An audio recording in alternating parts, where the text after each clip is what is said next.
أيه. بسم الله الرحمن الرحيم الحمد لله رب العالمين ثم الصلاة والسلام على من لا نبي بعده وعلى آله وصحبه ومن تبعهم بإحسان إلى يوم الدين أبوليين كي أبوليو إسلاما الدنيا مرر جرتان درسين تينيا خويا هرا خدني في سد تفا قاعدة نورانيات daawwattoota keenya sabiskaraayib sheer fooloo laayik godhuu hin dagatinaa isiniin jecha egaa qaayidaa nuraaniyyaa teenya ta guyyaa har'aa eega barannee booda gara 19 dabarra darsiin teenya kan xumuramtu 25 qofaadhaan qaayidaa nuraaniyyaa gara xumuraarra gahaa jirra inshaallah waan nuti jechaan barachaa jirruuf harfi harfiin hin baratiniif qur'aanas jalaa waan jalqabnee jirruuf inshaallah ta'ala yoo rabbiin jedhee laate qur'aana keenya irraa itti fufuu waan dandeenyuuf ammaasis kana maddiidhaan qur'aana illee qara'aa oofuu dandeessu warri madrasaa keenyatti hin galmaa'in kottaa galmaaya osoo hin galmaa'in qur'aana namaan galu sababiin isaa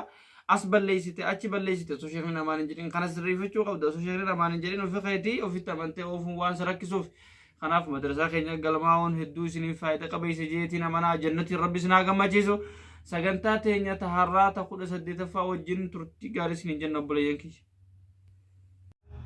بسم الله الرحمن الرحيم السلام عليكم ورحمة الله وبركاته دعوتو تكينيا درسين كن قد سديت فاق عيدا نورانية مدرسة صباح الرابرة التنيدة إذا كان أنجل إن وجه جتني برسني وفرقت بإذن الله عز وجل رافت حرافة فاسقنا فافتح فارفع عيسقنا فع رفعنا فتحنا رفعنا جنيس ننجكنو جتة قفص برسنا سببين سا حركة عليك أنا كتابة قرصة خيس برسنا ورا كتابة قرصة لنجين يوتيوب خنيا رأس نجرا مدرسة خنيا قل مويتني سيران قل مويتني hanga tokko boruu dandeessu qur'aanas waan jalqabnee jirruuf qur'aan raayis inshallah ta'ala tufaa deemna nu wajji jettu inshallah barreessitanii hanga dandeessan kun kana jechuu adda baafachuun haalaan barbaachisaadha qur'aana faa kalarii adda addaatii waan barreessaa jirruuf kottaa nu bira galmaawaas nin jenna hedduu sin jaalan warra kana barreessitanii jechaan jettanii nuuf ergitu akka nuti jenne jechuu inshallah rafa'naa wada'naa nutfatin cibratun zajratun tadkiratun مسفرة مؤسدة مسبغة مقربة متربة تضليل تقويم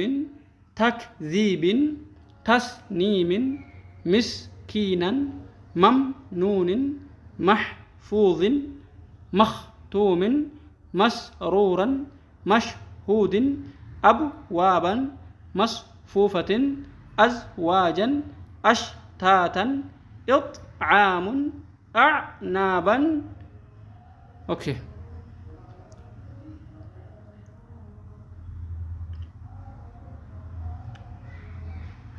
أفواجا ألفافا قرآن الحمد والفجر والفتح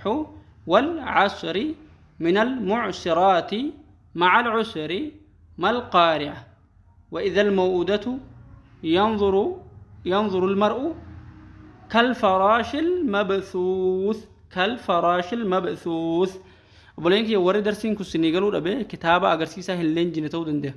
كتابة قاعدة نورانية اللي خنا دورا وان سيران برتني فتو دنده وان تيف إن شاء الله تعالى درسي كي نجوجا هرادا كان فكاتا برسين وفرقتو warris nif galu didde duba deebtanii darsi kitaaba agarsiisarra barachaa dhuftu inshallah biidni illaa sinii gala quraan jalqabne waan ta'eef yeroo tokko namaan galu iyyaadorma sinii gala dirqama of cinqaniitis barnoota irraa fagaachuun hin barbaachisu quraan rabbi laafaadhaaf jiraas hin jenna wassalaamu alaykum wa rahmatullahi wa barakaatu wattoota keenya kan daawwachaa turtan sagantaa keenya ta 18ffaatii jazaakumullahu khayra subscribe share follow like gochuu hin dagatinaa isiniin jecha egaa akkuma darsii 18ffaa qaayidaa nuraaniyyaa madrasaa sabaahirraa geessan kana suuraa 18ffaaf akkasuma juuza 18ffaa illee geessanii khatti gammaddan rabbi isin haa taasisu isiniin jenna jannati rabbi isin haa gammachiisu sagantaa teenya 19ffaan hanga walitti deebinutti turtii gaarii isiniin jenna wassalaamu alaykum wa rahmatullahi wa barakaatuh مدرسة سبا مدرسة سبا مدرسة سبا مدرسة سبا